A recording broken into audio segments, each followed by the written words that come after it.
चलो कुछ बांटकर चलते। हाँ लक्ष्मण चलो।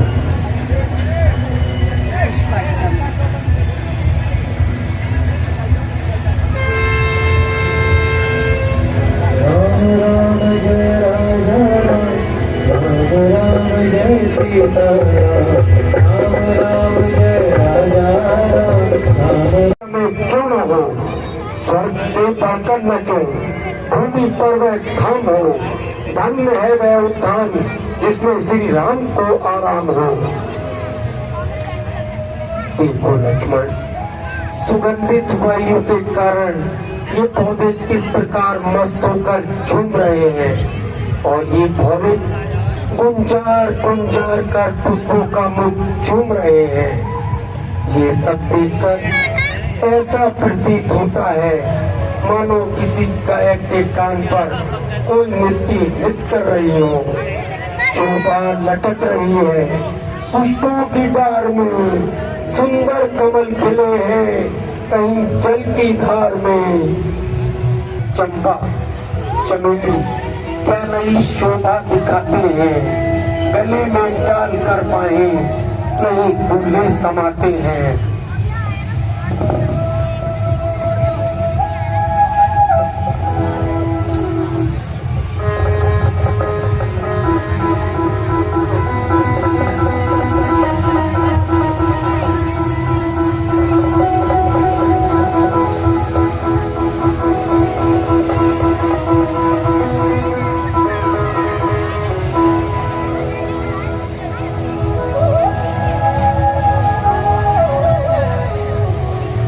जी सुनिए, कैसी मधुर संगीत की धुनी आ रही है, मानो इंद्र की सभा में उर्वशी गा रही है।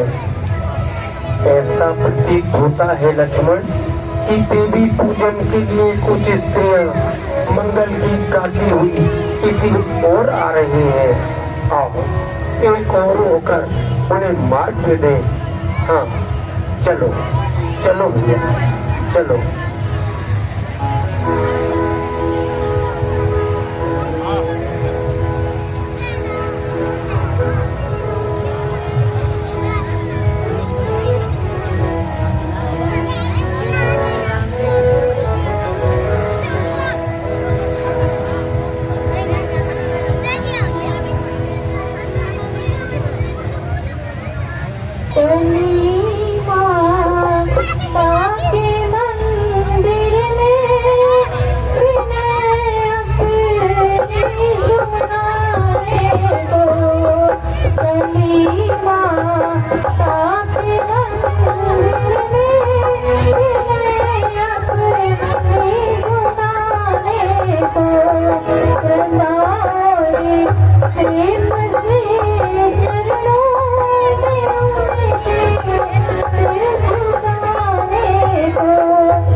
अनोखी ही महिमा दिखाई है। वह देखो, पुष्पों पर कैसी अनोखी छटा छाई है। किया है मोतियों से उसके श्रृंगार फूलों ने, लता के डाल ये अपने गले में हार फूलों ने। अरे सखियों, इनके रंग रूप का ही बखान करती हो या इनके सुगंध की ओर भी ध्यान करती हो? इन सुंदर पुष्पों की सुगंध ने तो तन मन ही रस में डुबो दिया है। पुष्प में सा रंग हो लेकिन यदि सुगंध न हो, कौन ढूंढे पुष्प को जब मन हरण सुगंध न हो? हाँ राजकुमारी जी, आज तो तुमकी शोभा को देखकर मन की ये भी इच्छा है कि यहीं बैठे बैठे इस वाटिका का आनंद लेते रहे। डाल पर क्या रंग है और पुष्प पर कैसा निखार, लगती है ये वाटिका स्वर्ग से सुंदर अपार। कहो सुनैना, क्या बात है, इतनी प्रसन्न क्यों हो रही हो? क्या बताऊं गोदावरी, यहाँ का भ्रमण करने दो राजकुमार आए हैं। अनोखा रूप है उनका और सुंदर है, सुहाए हैं।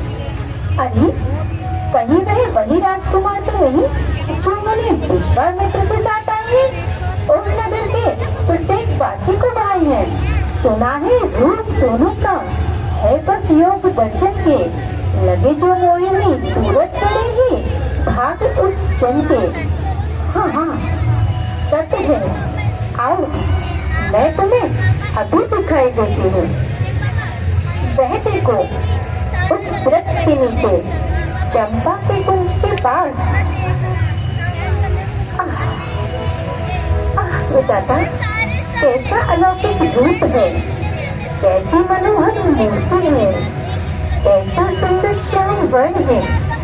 एक बार नारद जी ने मुझे वचन दिया था कि तुम्हें प्रथम बार इस पुष्प वाटिका में अपने पति के दर्शन होंगे। क्या वह वचन आज ही सत्य हो रहा है? उदय क्या आज ही होगा?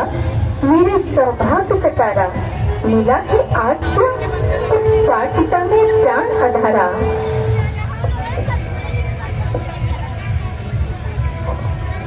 ये देखिए भ्राता जी, ये फुलवारी में कौन सुकुमारी है? लक्ष्मण, ऐसा लगता है कि ये जनक दुलारी है जिसके लिए कल स्वयंवर की तैयारी है। इसी के रूप में जादू सा सब वृक्षों पर डाला है, इसी के तेज का इस उद्यान में उजाला है। भ्राता जी, आज प्रथम बार आपके मुख से सुंदर रूप का वर्णन हो रहा है, इसका क्या कारण है? क्या बताऊं भाई, ये आश्चर्य की बात नहीं, लज्जा का भी विषय है कि मेरा मन इस प्रकार चलायमान हो रहा है।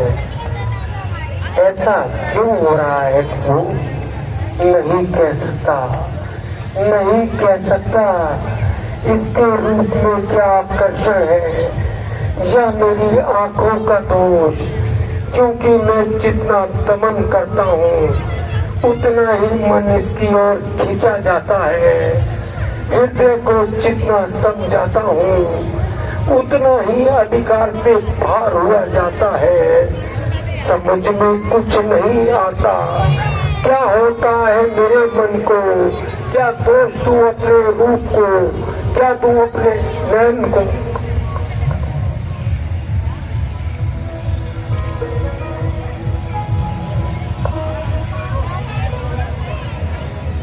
राजकुमारी जी, राजकुमारी जी, तुम बड़ी देर से उसी ओर क्या देख रही हो? कहीं आज किसकी चोरी तो नहीं हो गई?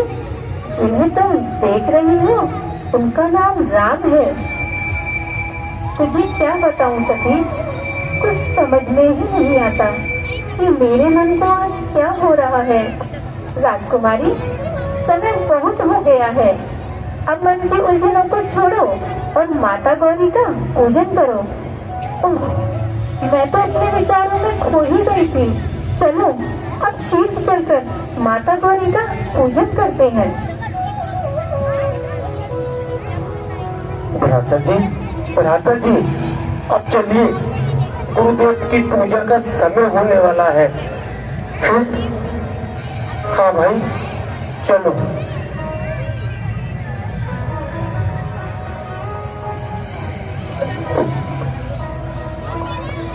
अब तक तो आप बोल रहे थे श्री राम